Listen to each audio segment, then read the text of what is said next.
नमस्कार दोस्तों। आज 3 नवंबर है और आज के द हिंदू में क्या और क्यों पढ़ें इसे लेकर हम फिर से हाजिर हैं। जो सबसे पहली न्यूज़ है वो है महुआ मोइत्रा की। Moitra other opposition MP walkout of ethics committee meeting. Ethics committee में मीटिंग है, महुआ मोइत्रा पे कुछ आरोप हैं। यहाँ पे हमें आरोप प्रत्यारोप की बात नहीं करनी है, हमें जानना है कि एमपी जो मेंबर ऑफ पार्लियामेंट होते हैं उनको कौन कौन से प्रिविलेज मिले हैं, है ना। प्रिविलेज कौन कौन से मिले हैं, कौन कौन से विशेषाधिकार मिले हैं, ये आपको कहाँ देखना है तो बेयर एक्ट में जाके देखना है।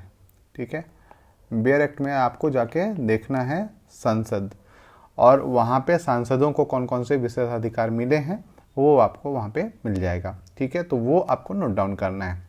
इसके बाद है SC seeks data donation through electoral bonds reserve verdict on scheme. जो इलेक्ट्रॉल बॉन्ड है, आपको पता है कि इसमें बिना नाम के कोई भी व्यक्ति दान कर सकता है, और इसमें यह कहा गया कि जो पद पे जो पार्टी है या जो सरकार में पार्टी है उसको सबसे ज़्यादा डोनेशन मिला है। सीधी सी बात है दोस्तों कि कोई भी पार्टी जो सरकार बना रही हो, सरकार चला रही हो, उसके पक्ष में डोनेशन ज़्यादा जाएंगे ही जाएंगे। ऐसा संभव नहीं है कि पक्ष में जो सरकार में जो हो उसके विपक्ष में कोई पैसा दे। जाहिर सी बात है कि जो उद्योगपति हैं या जो दान देने लायक हैं वो क्या करेंगे, कहीं ना कहीं अपना पैसा उस पार्टी को ही देंगे जो उनकी नीतियों को सपोर्ट करता हो, जो उनकी नीतियों के लिए अच्छा हो, जो उनके व्यापार के लिए अच्छा हो, तो जाहिर सी बात है कि वो उनको पैसा देंगे। ये एकदम से न्यायिक हस्तक्षेप की बात, जुडिशल एक्टिविज्म की बात कर जाती है ना, कि न्यायिक सक्रियता की बात की जाती है, वो सुप्रीम कोर्ट का यहाँ पे दिख रहा है। तो न्यायिक सक्रियता आप सर्च करेंगे और उसके बारे में थोड़ी सी जानकारी लेंगे कि कोई भी जो 3 स्तंभ है हमारे, न्यायपालिका, कार्यपालिका और विधायिका, वो एक दूसरे के कार्यों में हस्तक्षेप करेंगे तो ये सरकार ये जो पूरा शासन है वो चल नहीं पाएगा। इसी पे आप यहाँ पे थोड़ा सा देख लेंगे। इसके बाद जो हमें पढ़ना है वो पेज नंबर 8 पे पढ़ना है। पेज नंबर 8 पे चलते हैं। इसमें पढ़ना है बायोस्फीयर रिजर्व। जो बायोस्फीयर रिजर्व है are evolving as pocket of hope, है ना। बायोस्फीयर रिजर्व एक तरीके से हमारे जो अभी क्लाइमेट चेंज हो रहा है उसके एक लिए एक क्या बोलते हैं, मतलब होप की तरह हम देख सकते हैं।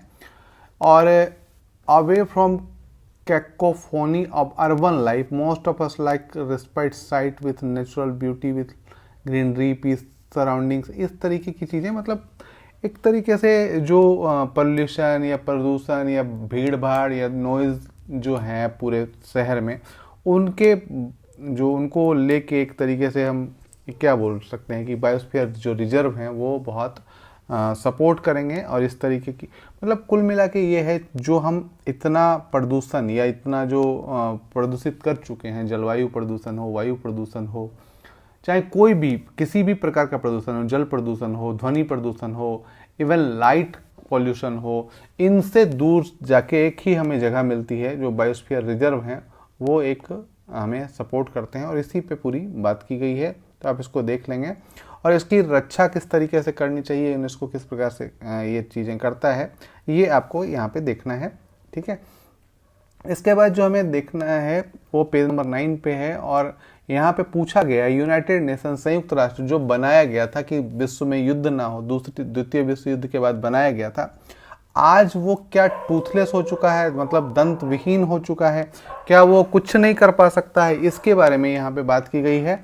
इसी पे एक चर्चा की गई, तो आप इसको ओपिनियन के रूप में इसको देखेंगे, है ना। टूथलेस इन एंडिंग वार्स, किया युद्ध रोकने में बिल्कुल दंत विहीन हो गया, मतलब बिल्कुल अक्षम हो गया है। तो ये यहाँ पे आप देख सकते हैं, इसके पक्ष विपक्ष बात की गई है, तो आप इसको देख सकते हैं। इसके बाद है पेज नंबर 10 पे अंडरस्टैंडिंग वर्कर प्रोडक्टिविटी, है ना। जो वर्कर की प्रोडक्टिविटी है उसको समझने के बाद ही हम ये कर सकते हैं कि उससे कितना काम लिया जा सकता है। ये हम ध्यान देने की बात है कि कभी कभी हम क्या करते हैं, अधिकांशतः यह दिखा जाता है कि जो जिस चीज़ के लिए सक्षम हो वहाँ पे न लगा के किसी दूसरे प्रोजेक्ट में लगा देते हैं, और इससे क्या होता है कि नेचुरल जो हमारा वो है आउटपुट वो नहीं वो कर पाता है। तो इसी पे बात की गई है, तो आप इसको देख लेंगे। इसके बाद जो है हमें पढ़ना है पेज नंबर 14 पे, पेज नंबर 14 पे सॉरी 12 पे पढ़ना है, तो 12 चलते हैं। 12 में क्या है, एंटोनी ब्लिंकन और लॉयड ऑस्टिन टू विजिट कर रहे हैं 2+2 डायलॉग के लिए। और आपको पता होगा कि हम जब बात करते हैं 2+2 तो दो चीज़ें होती हैं, एक तो विदेश मंत्रालय और दूसरा रक्षा मंत्रालय, है ना। तो यहाँ पे आप देखेंगे कि एंटोनी ब्लिंकन डिफेंस सेक्रेटरी हैं, लॉयड ऑस्टिन एक तो यूएस सेक्रेटरी ऑफ स्टेट, है ना, एंटोनी बिल्टन। अब यहाँ पे क्या हम किससे मिलेंगे, एक्सटर्नल अफेयर मिनिस्टर जयशंकर से, डिफेंस मिनिस्टर राजनाथ सिंह से। तो यहाँ पे आप देखिएगा कि जब भी 2+2 डायलॉग होगा कहीं पे भी किसी भी देशों के बीच में, तो ये 2+2 का मतलब है डिफेंस और क्या, विदेश मंत्रालय, है ना। तो ये आपको ध्यान में रखना है और इसी पे बात होगी। अब जब आएंगे तब हम देखेंगे क्या चीज़ें होंगी।